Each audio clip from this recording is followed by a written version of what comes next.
to rest beneath all the rubble, and all that runs through my flesh is a spirit of trouble. Under moonlit sky, I'm desperate to feel more alive, alive. Dreams that keep me wide awake,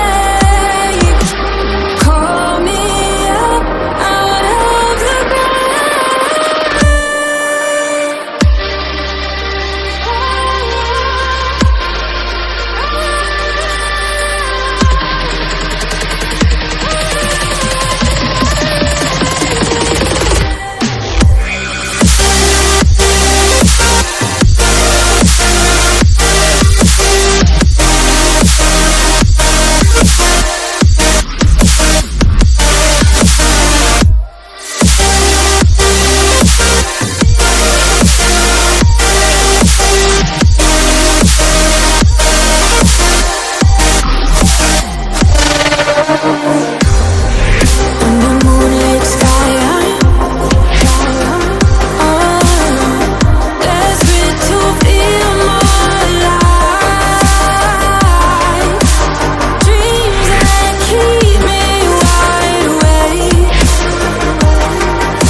suffocate by sorrow.